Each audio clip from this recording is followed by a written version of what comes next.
প্রিয় দেশবাসী, আসসালামু আলাইকুম। আরবি নার্সারি থেকে আমি আপনাদেরকে শুভেচ্ছা ও স্বাগতম জানাচ্ছি। আমি ছোট গাছ আমের বাগানে নিয়েছিলাম, ছোট গাছের বাগানে নিয়েছিলাম, যেখানে এই গাছগুলোর মাথা কেটে দেওয়া হচ্ছে এই কারণেই এখান থেকে শাখা প্রশাখা ডালপালা বের হয়ে যাবে, আরও ঝাঁকড়ানো হবে। এই যে দেখেন, এই জায়গায় অনেক ডাল, এখানেই ডাল অনেকগুলো, এখানে আবার এখানে ডাল সৃষ্টি হয়ে গেছে, এখানে ডাল সৃষ্টি হয়েছে এক একটা ডাল এই দেখেন, এখান থেকে আবার ডাল সৃষ্টি হবে। এই যে একটা গাছ, এই মাথাগুলো আমরা কেটে দিয়েছি, এই যে মাথা কেটে দিয়েছি। এই এই যে গাছ, ছোট ছোট গাছ, এখানে বিভিন্ন জাতের আম আছে। এই যে দেখেন, এই যে গাছটা কত ডাল, এখানে মাথাটা কেটে দেওয়ার পর কতগুলো ডালের সৃষ্টি হয়েছে। গাছটার গোড়ালিটা দেখেন কত সুন্দর, কত মোটা। হ্যাঁ, গাছটার হাইট অনুযায়ী গাছটা যেভাবে বলিয়ান হয়ে উঠছে, যেভাবে মজবুত হয়ে উঠছে, সে হিসেবে কিন্তু অনেক পরিপক্ক গাছটা।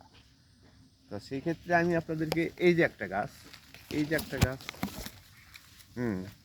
এখানে কিন্তু বিভিন্ন জাতের, আমি পূর্বেই বলেছি এখানে বিভিন্ন জাতের আম আছে। আপনারা শুধু নাম বলবেন, আমি এই জাতের চারা নিব, আম ছাড়া চারা নিব, সামনেবার আম খাবো।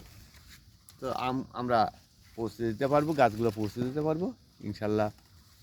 আমাদের স্ক্রিনে হোয়াটসঅ্যাপ ইমো নাম্বার দেওয়া আছে, এই নাম্বারে দেশি প্রবাসী ভাইরা যিনি যেখানে আছেন সেখান থেকেই যোগাযোগ করতে পারেন। বাংলাদেশের প্রত্যন্ত অঞ্চলে আমরা এই চারাগুলো অতি যত্ন সহকারে সযত্নে পৌঁছে দিয়ে থাকি ইনশাল্লাহ, কোনো অসুবিধা হয় না। তো আশা করি ভালো থাকবেন প্রবাসী এবং দেশি ভাইরা, ভালো থাকবেন। প্রবাসী ভাইরা যিনি যেখানে আছেন, পৃথিবীতে যুদ্ধ অবস্থা সৃষ্টি হয়েছে, এই যুদ্ধ অবস্থা থেকে যেন আমরা বেরিয়ে আসতে পারি, সমগ্র বিশ্ব নেতারা এক মঞ্চে বসে যেন একটা দেশের স্থিতিশীল অবস্থা আনতে পারে, যুদ্ধ বন্ধ হতে পারে, বন্ধ করতে পারে, এই আশাবাদ ব্যক্ত করবেন আপনারা সবাই, আমরাও করি।